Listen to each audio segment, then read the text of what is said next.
What's going on, everybody? It is your favorite 22-inch snake wrangler, Oxydize, and I'm bringing you a CorePunk announcement gameplay trailer, a game, an MMO that I'm very excited about. Once we get into the trailer, I think you'll see why, because it's very reminiscent of a game that I am, you might know me for. You know, a little bit of Albion Online looking kind of son of a gun, but I think its visual looks amazing. But let's get into it, guys. We're gonna watch the trailer and then go over the news that dropped today as well with it. Artificial core. Right. Greetings, adventurer, and welcome to CorePunk. First and foremost, let me say I love that there's a different playable races than just a human. I think that's really cool. I really like that in my MMOs. An MMO RPG where you'll experience fog of war in a vast, seamless open world. Miles and miles of wilderness to. Bro, look at, I mean, just hold on, give me a second here, just look at it. Mounts, we're gonna get like a little spider looking mount thing. That's kind of cool. The aesthetic on the bottom, very CorePunky, which makes a ton of sense. Who would have freaking thought, brother? And then we're gonna get into what all this stuff is later, hopefully. Get lost in, discover a small camp in the middle of nowhere, or a busy metropolis booming with life and activity. You are free to go wherever you want. Oh. Use public transport to reach remote locations fast and safe. I love the look of it, and I love how they're giving it a little bit of life in the cities and some of the areas so far. It's not just like one NPC standing there for a certain reason. It's a little bit bustling. It's a little bit alive. You kind of get more into the game, in my opinion, than something like Albion, where everything's kind of deliberate. Everything is like it's there for a reason, not just for ambiance per se. Does that make sense? Begin your journey by creating.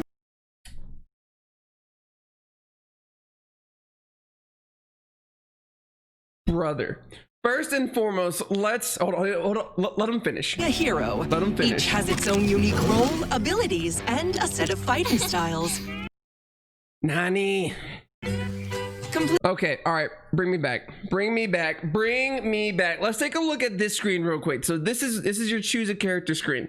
As you can see here, we have multiple different races. We have like human, orc, human female of some sort. Maybe there's something else going on here. You could be an automaton, like a little dark elf dwarf, undead. Whoa. Troll, maybe. I'm not sure what's going on here, bro. This is exciting. This is what I like about games, like the MMOs that really get to make you customize and choose. Coming over here, and if you go into the news, which I've glossed over before, it goes into some more detail.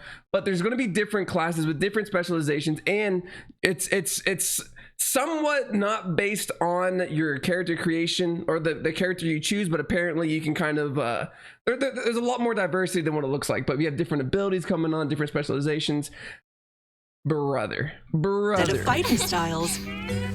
Complete quests for NPCs who are too busy to do it themselves. Just look at that, dude.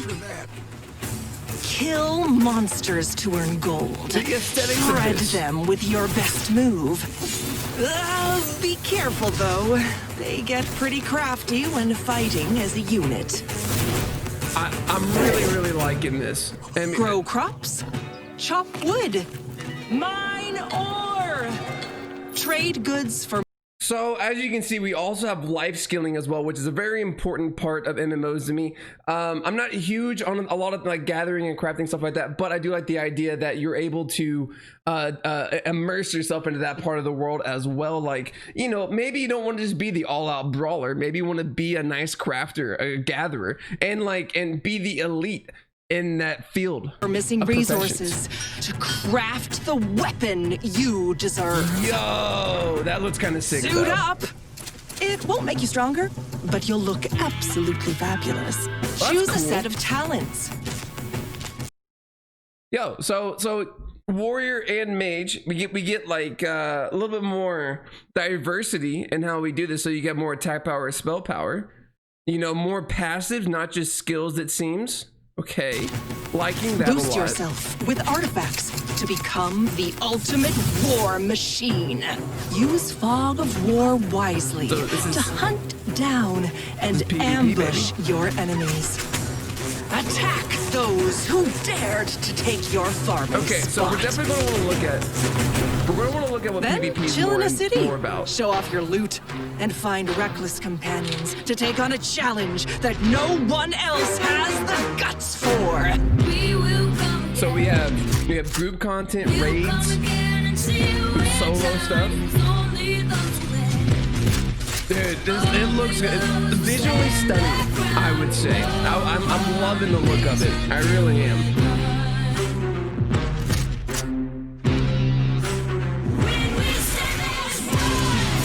Come on.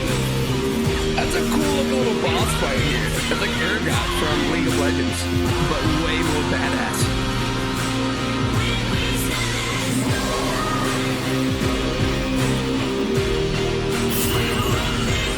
You're gonna tease me with some loot? Are you kidding me right now? Okay.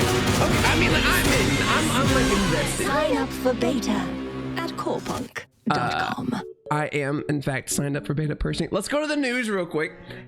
Let me know what you guys think overall about this game coming up. Let's go to the news here. So quarterly update, September 1st, dropped to today. Read less, interact more. So it's just showing you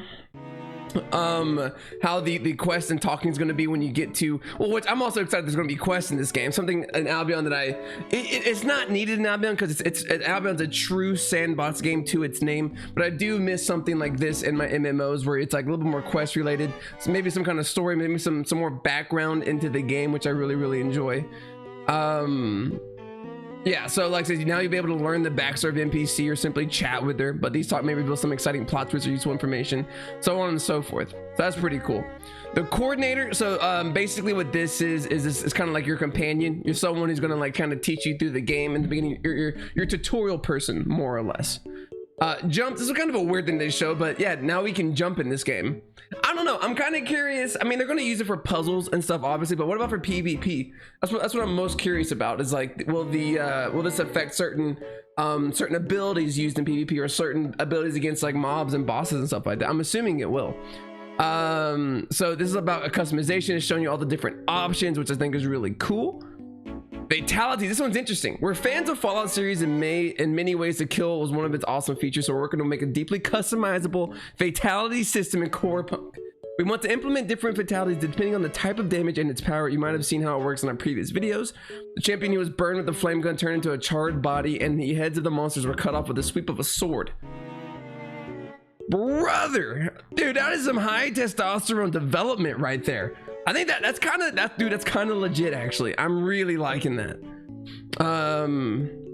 Heroes and masteries. A huge part of what we are working on is heroes in combat. Right now, we're focused on champion, dwarf, bomber, paladin, orc, and demon. We are improving their abilities, skills, and masteries, making them more complex and engaging to play. Can't wait to share more of them in our upcoming update. So yeah, what we saw was like, you know, the champion, dwarf, bomber, paladin, orc. Those were all the different like races and classes that we saw. Okay, so that's really cool. I really like how I'm liking that diversity. You're not just playing as a human, which I think is really boring in most games.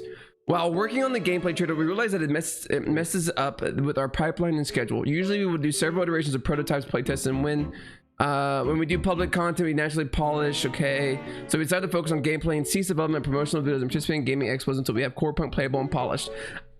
You gotta respect the hustle on that one. We're aiming for early December CBT. So early December, closed beta testing. Around that time, we had announced the game last year with 6 playable heroes and level 20 cap. So we have a beta test coming soon, which I'm really excited about. This is all the different customizables, the different looks of the enemies, some of the weapons you're gonna see.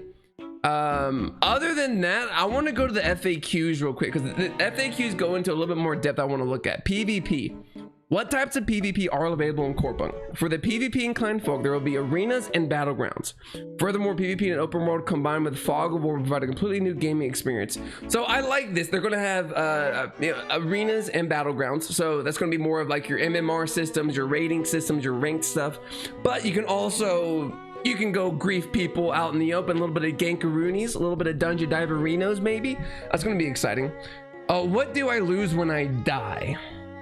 When dying, there's a miserably small chance of losing loot from your inventory, but if the karma system identifies you as a player killer, then upon death you'll lose an artifact from your slot. And artifacts are very important items that can change how your settings and how your combat is and your playstyle essentially. What do I get for killing other players? For killing other players, you'll receive honor points, which you'll be able to spend on better equipment, and karma points. The latter are part of the karma system that doesn't allow you to kill weaker players with impunity. In the karma system, when you're killing a player, you'll receive karma points, depending on the difference between the level and equipment. Yeah, so it's gonna be an interesting system. So it's gonna be kind of like the reputation system in Albion, sort of. So there's passive talents, which is really cool. Artifacts and weapons are tied to specific classes and are highly valuable. In addition, using weapons influence the way a character looks. What are exactly artifacts and weapons? They will help characters with developing needed characteristics. In addition, all types of artifacts and weapons can have active abilities. So that's kind of interesting too. So not just your weapons, but also your artifacts really determine how you're going to play this game. Yeah, man, if you want more details, I will give you the link into the description below, but I am really excited. This is going to be another game to me that's going to rival Albion as long as it's executed as well as it says it's going to do. I would love to play this one. There's a lot of good MMOs coming out. We have CorePunk, obviously we're gonna take a look at. Lost Ark is supposed to be coming in 2021, which I'm kind of interested to see. A Western release anyway. Ashes of Creation's coming out within the next probably 2 years, and I'm really excited about it too. New World, I don't know about New World yet, but I'm being honest with you. New World's gonna be an interesting one. We tried the beta or the closed or the open test, public test that they did this past week, and it was a little lackluster for me, but you know, I've heard the late game is kind of where it shines, so we'll see how it goes. Anyway guys, if you like the video, please like, comment, subscribe. Let me know your thoughts of CorePunk. I would love to hear, see who's gonna play it, who's gonna be in the beta with me. Well, I mean, it's not guaranteed beta. Maybe since I'm a YouTuber, they'll change their mind. But I would love to see y'all there. Let me know what y'all think. And yeah, if you haven't subscribed yet, what are you waiting on? Oxydize. It's gonna be the new name brand household cleaner. Go ahead and pick it up. I'm out of here, guys. See you later.